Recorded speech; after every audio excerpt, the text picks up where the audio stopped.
Variasi. Aku mahasiswa dari D3 Kebidanan Poltekkes Kemenkes RI Medan.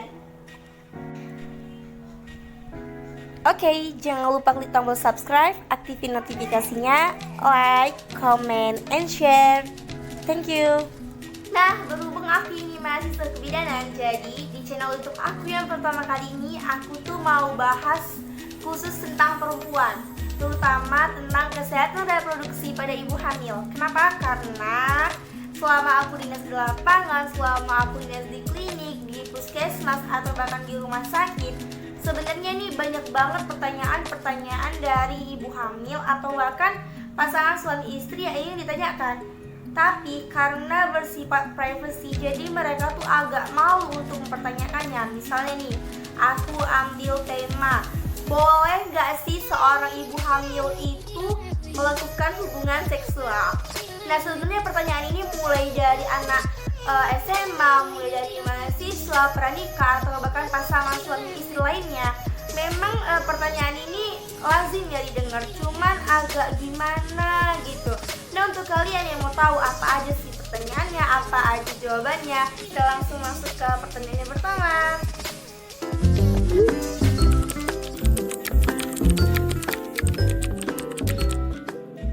Pertanyaan yang penting dan serius ya, tapi kadang-kadang suka mau ditanyakan oleh pasangan suami istri gitu.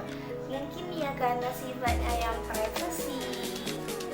Biasanya nih kita sebagai bidan atau sebagai tenaga kesehatan, kita yang harus banyak ngomong, harus banyak pertanyaan. Misalnya ada yang mau ditanyakan gitu, dan seandainya mereka udah lihat nih, nah itu udah mulai kita jelasin ini itu sekaligus kan, jadinya jangan lupa juga untuk menjelaskan tentang hal ini, karena biasanya mereka itu yang mudah menjelaskan hal ini, mereka itu harus merasa agak sedikit lega, karena ya pada dasarnya tidak ada larangan pada pasangan suami istri yang istrinya lagi hamil untuk melakukan hubungan seksual, kecuali ada penyakit tertentu atau ada masalah-masalah tertentu. Contohnya nih, misalnya di trimester pertama. Di trimester pertama kan kadang ibu hamil itu suka mual-mual ya, atau yang disebut dengan morning sickness. Jadi ketika ibu hamil itu mual-mual, morning sickness, secara otomatis libido mereka itu pasti turun. Rasa keinginan mereka untuk melakukan hubungan seksual itu turun. Belum lagi biasanya pasangan suami istri ini harap-harap cemas akan kehamilannya. Terlebih lagi di trimester 1 kan banyak banget nih orang awam bilang, ih masih muda tuh, masih anak muda, belum kuat.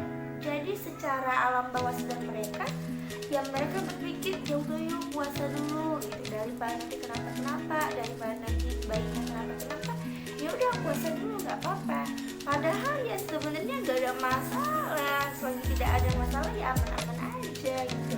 Jadi misalnya ada pasangan yang mau melakukan hubungan seksual ya boleh-boleh aja, jangan dilarang-larang.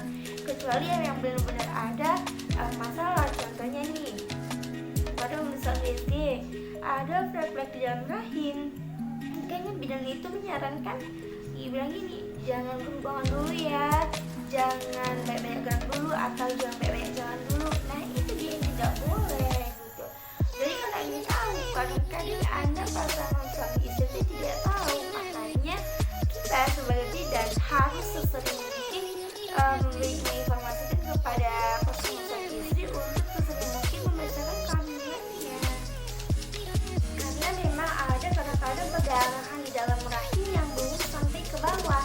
Jadi seandainya perdarahannya udah sampai ke bawah atau sampai ke celana dalam, udah bisa nih aku pastiin bahwa pasangan suami istri itu udah gak bakal berani melakukan hubungan seksual. Jangankan untuk melakukan hubungan seksual, untuk jalan aja pun atau untuk bergegara aja pasti takut. Tapi ya kalau tidak ada apa-apa ya boleh-boleh aja. Karena begini ya prinsipnya, ibu hamil itu bukan orang sakit. Kehamilan dan persalinan itu adalah hal yang normal untuk seorang wanita. Jadi selagi tidak ada masalah ya gak apa-apa.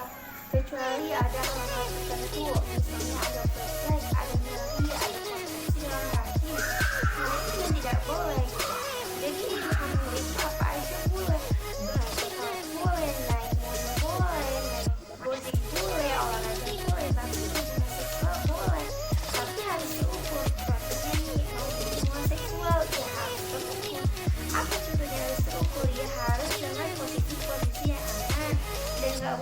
nggak menggunakan gerakan-gerakan dan terlalu bebas gitu.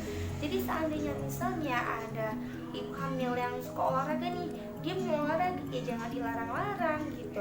Tapi ya kalau olahraganya main basket, lompat-lompatan ya jangan dulu. Sebaiknya ibu hamilnya itu kita sarankan ke olahraga yang lebih ringan, misalnya berenang atau bahkan jogging.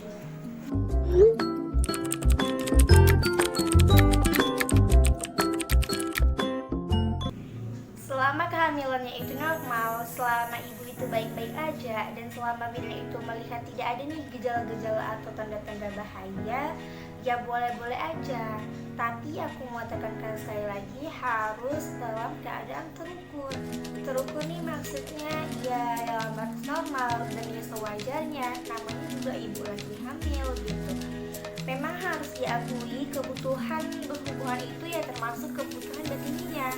Jadi gak boleh juga dilarang-larang, kecuali nih misalnya ada tanda-tanda bahaya, perdarahan, nyeri-nyeri, kram, atau bahkan kontraksi. Nah itu dia tidak boleh.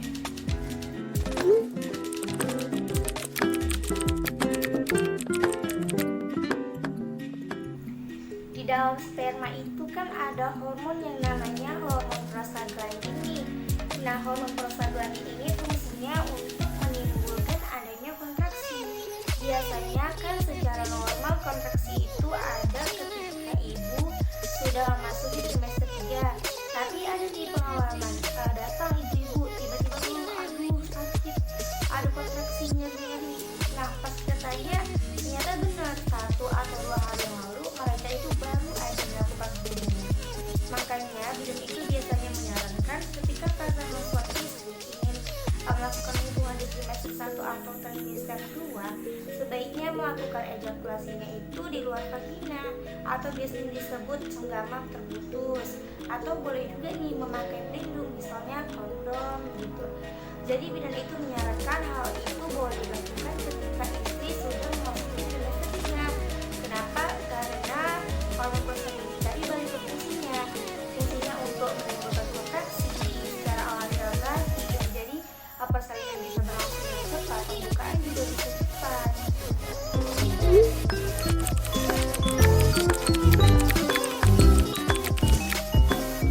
Ya nggak harus banget ya, yang mau aja gitu. Kadang-kadang wanita itu bukan apa-apa ya, yang namanya hubungan itu bisa dibilang hal yang subjektif gitu. Kadang-kadang suami itu melihat keadaan istri yang perutnya lagi besar, bahkan jalan susah, atau bahkan sering merasa kesakitan. Jadi secara nggak langsung pikiran suami, udah deh nanti aja, yang penting anakku lahir sehat, istriku sehat, dan anakku lainnya selamat gitu. Dan biasanya seksual laki-laki itu jadi menurun, maksudnya tidak seperti biasanya gitu. Dan istrinya pun melihat postur badannya makin besar, menghitam, banyak flag. Jadi istri tuh melihat dirinya jadi nggak pede gitu. Tapi kalau mau melakukan hubungan ini ya boleh-boleh aja, tapi nggak harus banget juga ya. Dan sebaiknya melakukan hubungan ini di trimester 3 baiknya ketika usia kehamilan sudah 36 atau 37 minggu gitu. Karena ketika janin sudah berusia 36 atau 37 minggu, janin itu udah siap lahir. Kenapa? Karena usia cukup, disebut aterem. Organ-organ sudah mulai berfungsi, paru-parunya, jantungnya, dan organ lainnya itu sudah bisa ketika mau dilahirkan secara normal gitu. Nah, jadi tidak ada masalah ketika dia lahir.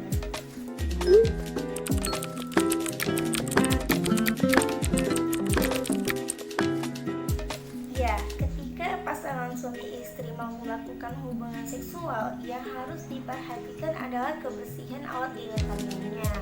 Maaf nih sebelumnya, kadang-kadang laki-laki itu hanya membersihkan alat genitalnya saja, padahal yang kotor itu ya sampai bagian ke anus. Makanya bidan itu biasanya menyarankan ketika pasangan suami istri mau melakukan hubungan seksual atau yang terlebih hamil istrinya, ya baiknya itu mandi atau yang paling minimal ya bersih-bersih alat genitalnya. Contohnya laki-laki membersihkan alat genitalnya sampai ke anus, istilahnya ya cebok lah, dan wanitanya membersihkan alat genitalnya juga.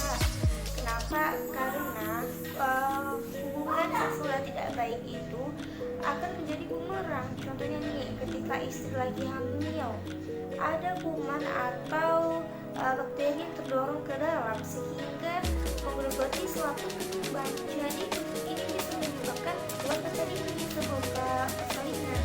Apa sih gunanya bersih-bersih dalam bidang kalian itu? Yaitu untuk meminimalisir kuman yang masuk atau terdorong ketika persalinan. Nah, jadi kesimpulan, boleh nggak sih ibu hamil itu melakukan hubungan seksual? Boleh ya, asalkan yang pertama tidak ada tanda-tanda atau gejala bahaya. Yang kedua, harus dengan posisi yang aman dan tidak boleh menggunakan gerakan-gerakan yang terlalu bebas. Yang ketiga, ketika melakukan hubungan seksual di trimester 1 ataupun di trimester 2, harus melakukan ejakulasinya di luar vagina atau senggama terputus. Yang keempat, ketika melakukan hubungan seksual sebaiknya di trimester 3 di usia kehamilan 36 atau 37 minggu ketika bayi sudah layak untuk dilahirkan secara normal. Yang kelima, ketika melakukan hubungan suami istri atau seksual, terlebih lagi istri lagi hamil, yang harus diperhatikan adalah kebersihan alat genitalianya. Dan yang keenam, semua ini boleh dilakukan asal harus persetujuan bidan ataupun dokter kandungannya. Nah, itu dia pertanyaan-pertanyaan dari kalian yang udah aku jawab satu persatu ya. Semoga jawaban aku ini bisa menjawab pertanyaan-pertanyaan yang mungkin terpendam dan gak berani diungkapkan selama ini gitu. Thank you udah nonton channel YouTube aku yang pertama. Mohon maaf nih misalnya ada kata-kata atau penjelasan aku yang kurang. Dan misalnya kalian mau aku tuh ke depannya bahas apa, kalian bisa komen di bawah. Aku juga mau ingetin jangan lupa subscribe, like, and share ke teman-teman kalian juga. Aku mau ngucapin thank you nih untuk Mem Hana, dosen pembimbing aku di kampus yang udah membimbing aku untuk buat channel YouTube ini gitu kan. Dan aku mau ngucapin thank you untuk semuanya udah nyempatin nonton. Aku Ibu Sanggobiasi, bye.